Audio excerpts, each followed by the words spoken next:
ভারপ্রাপ্ত চেয়ারম্যান, তিনি সারা দেশ নির্বাচন পরিচালনা করা এবং ভোটারদের উদ্দীপনার একজন প্রধান প্রতীক উনি।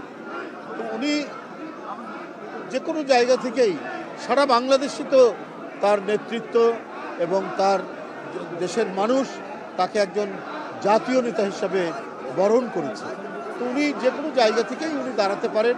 ঢাকা যেহেতু কেন্দ্রীয় রাজধানী, সুতরাং এখান থেকে উনি নির্বাচন করা এবং সেই নির্বাচন ঢাকা থেকে পরিচালনা করা, নেতৃত্ব দেওয়া, এটাও অত্যন্ত তার জন্য আমি মনে করি এই দাঁড়ানোটা অত্যন্ত যৌক্তিক। তিনি দাঁড়াচ্ছেন, আর বগুড়া তো উনি দাঁড়াতেই পারে, আপনারা জানেন।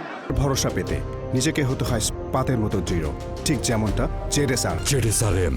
এখানে শহীদ জিয়ার তার জন্মভূমি, দেশনেত্রী বেগম খালেদা জিয়া তার স্বামীর বাড়ি, সেখান থেকে বহুবার তিনি জিতেছেন।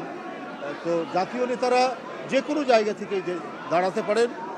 জনাব তারেক রহমান যেখান থেকেই মনে করবেন সেখান থেকেই তিনি দাঁড়াবেন, কারণ তার জনপ্রিয়তা, ভোটারদের মধ্যে তার প্রতি যে আগ্রহ এবং তার প্রতি যে উচ্ছ্বাস, সুতরাং এই ক্ষেত্রে তার কোথাও থেকে দাঁড়ানো হবে না, বাধা হবে না, কারণ প্রত্যেকেই আকাঙ্ক্ষা করে তার এলাকা থেকে দাঁড়াক।